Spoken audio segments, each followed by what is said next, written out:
In a few days, I've encountered such a myriad of relational issues, dynamics that have occurred in couples and in families.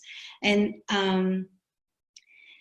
probably one of the more interesting things to watch, and this is either what I have seen and also what I'm inviting you to pay attention to. Maybe many of you may already have done this.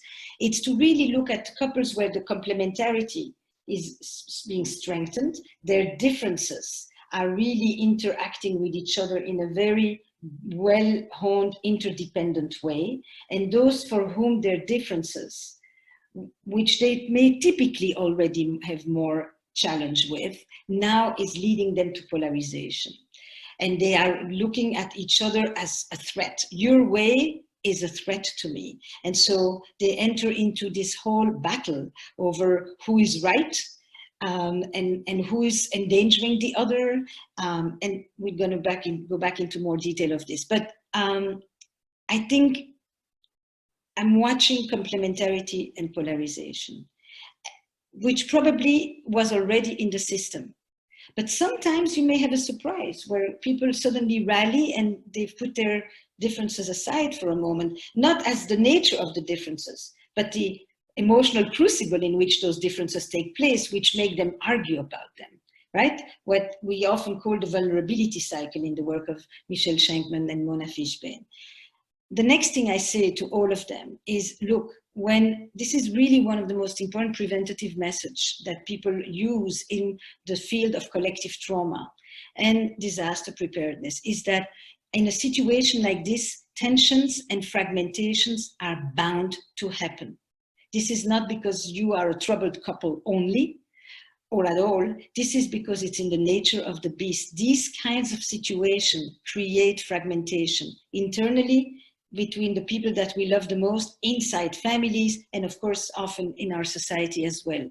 And you have to be aware of this so that it doesn't get out of hand. That normalizing statement is really, really important. Your differences are your strengths. If you polarize and you think that there's only one way of doing things, it's actually fake certainty.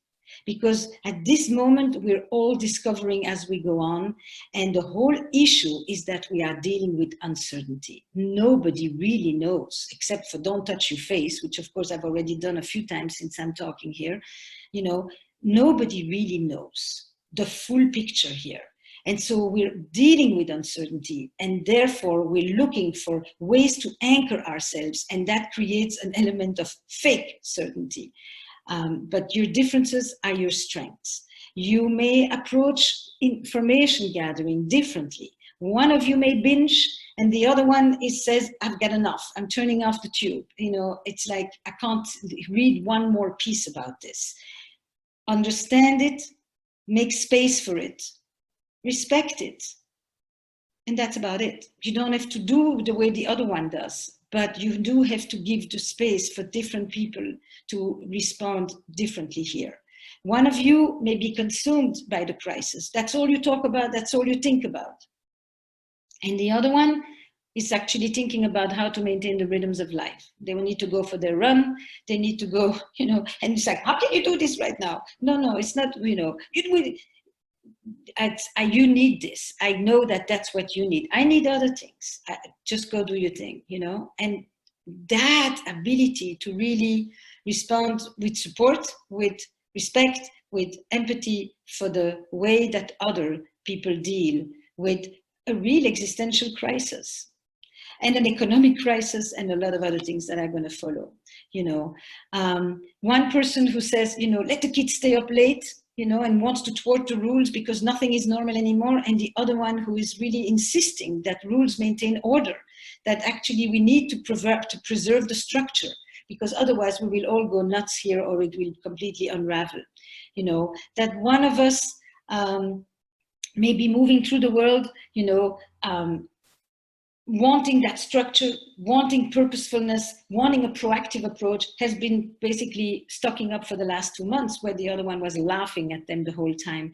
Or the other one may be more passive and more fatalistic, which sometimes can look more indifferent, But indifference and is, or even fatalism, or even nihilism, I think sometimes is actually the expression of those who are the most scared. They're so scared that they don't think they can do anything because it's going to happen no matter what, rather than that they don't care. I think that we need to really not to take it always into the indifference means you don't care.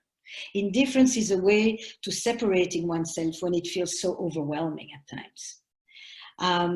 Differences can be a real bone of contention, or you can diffuse them with humor. It's so important to really have one of them in the house who can make a joke at some point, and even dark humor. Dark humor is intensely important in situations like this. It helps us, feel like we have still some sense of agency over this reality.